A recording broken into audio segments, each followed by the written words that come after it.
Heyo broski, uyu ni P1 Promoter, iyi ni Truth TV Rwanda, anda subscribe kugira ngo ntukajye ucikanwa n'ibyegeranyo tugutegurira ama top 10 ndetse n'andi makuru akwemfominga ibintu bitandukanye. Nkuzaniye top 10 y'aba Miss 10 bibihe byose ba hano mu Rwanda. Turahera ku mwanya wa 10 tugende tumanuka. Ku mwanya wa 10 w'aba Miss bibihe byose hano mu Rwanda. U Rwanda rwagize aba Miss kuva muri 1993 ariko biza guhagarara. Miss Rwanda irongera iragaruka 2009 irakomeza kugeza aho ejo bundi yongeye guhagarara ku bwa Prince Kid wayiteguraga kubera ihohoterwa yakoreraga abakobwa. Ariko by'umwihariko naguteguriye top 10 bazahora ari ba Miss bibihe byose kandi batazigera bibagirana. Ku mwanya wa 10 turasanga uwo bita Nishimwe Naomi. Nishimwe Naomi ni umukobwa mwiza wabaye Miss Rwanda ahagana muri 2020. Ni umwe mu bakobwa rwose bibihe byose ba nyampinga twagize kandi tuzanagira, kubera yuko uyu mukobwa ni umukobwa mwiza wari ufite ibitekerezo byiza waje kuba Miss Rwanda muri 2020, akaba ari niyo mpamvu aza ku mwanya wa 10 wa top 10 kuri Truth TV Rwanda w'aba Miss bibihe byose. Ku mwanya wa 9 turasanga bita Ingabire Grace. Ingabire Grace uyu nguyu yabaye Miss ahagana muri 2021. Uyu Ingabire Grace rwose akaba yarabaye Miss abimerita kubera yuko yari afite icyongereza cyiza, afite umushinga mwiza. Uyu nguyu akaba ari nayo mpamvu yaje kuba Miss Rwanda wa 2021. Ibyo ngibyo bikamusiga ku mwanya wa 9 w'aba Miss batazigera bibagirana hano mu Rwanda. Ku mwanya wa 8 turasanga uwo bita Kundwa Doriane. Kundwa Doriane ni umukobwa mwiza, ni umukobwa wabaye Miss Rwanda ahagana muri 2015. Kundwa Doriane rwose nta wamwibagirwa kubera yuko Kundwa Doriane yari afite imishinga itandukanye muri iryo rushanwa rya Miss Rwanda, yenda nubwo ataje kuba successful ariko ni umwe mu bakobwa beza, ni umwe mu bakobwa babaye Miss Rwanda ntihagire ushidikanya. Akaba ari nayo mpamvu Kundwa Doriane yaje ku mwanya wa 8 wa Truth TV w'aba Miss bibihe byose. Ku mwanya wa 7 w'aba Miss bibihe byose turasanga mu Miss bita Nimwiza Megan.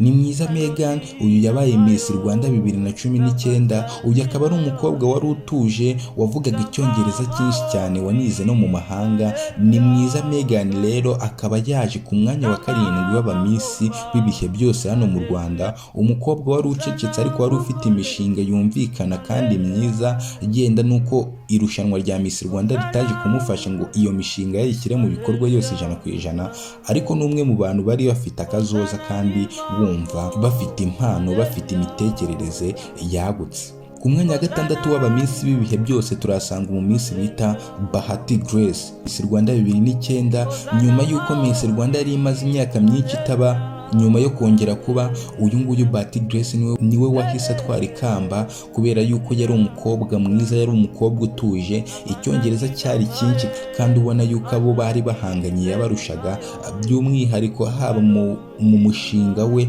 ndetse no mu mivugire, ubwitonzi, uburyo yagaragaraga rwose wabonaga kabimerita kuba Miss Rwanda. Akaba ari niyo mpamvu Bahati Grace yaje ku mwanya wa 6 w'aba Miss bibihe byose twagize hano mu Rwanda.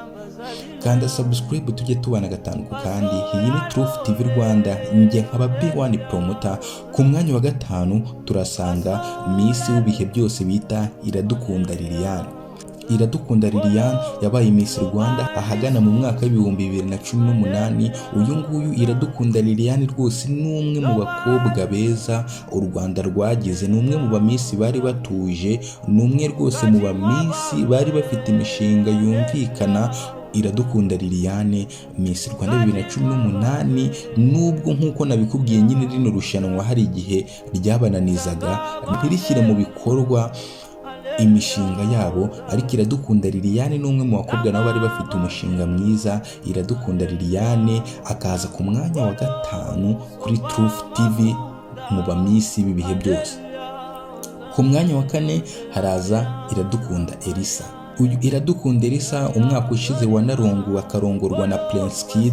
Prince Kid muramuzi cyane n'uwateguraga rino rushanwa rya Iradukunda Elsa, yaravuze ati ntago natanga amatitre ya Miss mbure kuba nashyingiranwa na Miss. Aragenda yireberamo Iradukunda Elsa, umukobwa mwiza rwose nk'uko nabikubwiye yabaye Miss Rwanda 2017, ariko Iradukunda Elsa nawe ntago twamurenza amaso ngo tubure kuvuga yuko ari Miss w'ibihe byose, hakaba ari nayo mpamvu yaje ku mwanya wa kane w'aba Miss w'ibihe byose kuri Truth TV Rwanda. Uyu nabikubwiye yabaye Miss Rwanda 2017, yari afite imishinga itandukanye, ariko nawe nyine ntago yaje kuba successful mu mishinga ye, ariko yaragerageje, akaba ari nayo mpamvu yaje ku mwanya wa kane w'aba Miss w'ibihe byose kuri Truth TV Rwanda.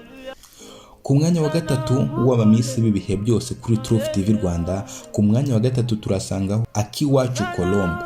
Akiwacu Colombe ni Miss Rwanda, ni umwe mu ba Miss u Rwanda rwagize beza, ni umwe mu ba Miss u Rwanda rwagize bari bafite projet yumvikana kandi nini cyane. Uyu yabaye Miss Rwanda ahagana muri 2014, urumva yuko haciyemo imyaka irenga 10, ariko uyu Miss Rwanda Akiwacu Colombe rwose ni umwe mu ba Miss b'ibihe byose, kubera yuko ni umukobwa wari uzi kuganira, wari ufite icyongereza cyinshi, witwaraga neza, warebaga ukavuga ati iri kamba rya Miss Rwanda 2014 ararikwiye. Akaba ari nayo mpamvu aza ku mwanya wa gatatu mu ba Miss b'ibihe byose kuri Truth TV Rwanda. Ku mwanya wa kabiri w'aba Miss b'ibihe byose turasanga umu Miss bita Mutesi Jolly.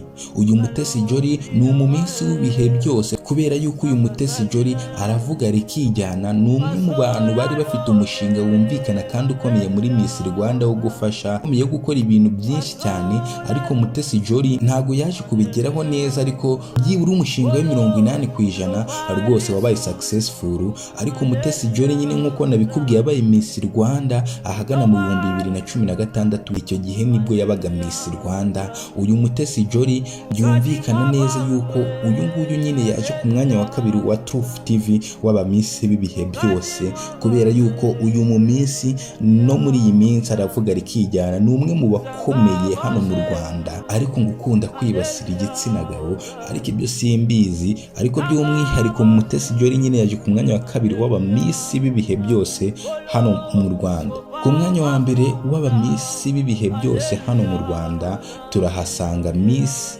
Kayibanda Mutesi Aurore. Mutesi Aurore Kayibanda rero yabaye Miss w'u Rwanda hagana muri 2012, umwe mu bakobwa beza, umwe mu bakobwa batuje, umwe mu bakobwa bari bafite umushinga munini kandi wumvikana. Yaje kuba Miss Rwanda rero nk'uko nabikubwiye hagana 2012. Uyu nguyu ntabwo twamurenza amaso, n'umwe muri ba Miss b'u Rwanda b'ibihe byose, akaba ari nayo mpamvu yaje ku mwanya wa mbere. Rwose ndabizi ko wari ufite amatsiko yo kumenya ngo ninde waje ku mwanya wa mbere. Uwaje ku mwanya wa mbere ni Kayibanda Mutesi Aurore, wabaye Miss Rwanda hagana muri 2012. Uyu akaba ari Miss w'u Rwanda w'ibihe byose rwose, ibyo ntago twabirenza amaso, niwe wa mbere. Jya muri comment utubwire uko byumva, kandi subscribe, like. Mwakoze cyane. Iyi ni Truth TV, kora subscribe ntukajye ucikanwa n'ibi byegeranyo tukugezaho ama top 10 atandukanye. Nge nari B1 promoter, iyi ni Truth TV Rwanda. Amakuru yacu na top 10 nakagaruka nk'ibisanzwe.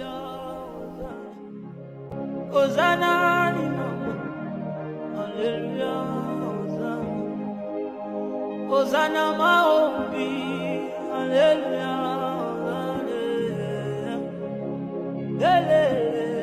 haleluya, navanda kinangae, azabi melingayo, halo dinangai, dambazalina yo, navanda kinangae, azabi melingayo, halo dinangae, dambazalina yo, pasola lole, haleluya, pasola lole, haleluya, Olo lo bali susu, haleluya, lo bali susu, haleluya, mukaji mwabangwe, haleluya. Mukati mwabanje, Alléluia, Hosanna. Zamba banjelu, Alléluia, Hosanna. Zamba banjelu, Alléluia, Hosanna. Bolo, sopa mafuta, Alléluia.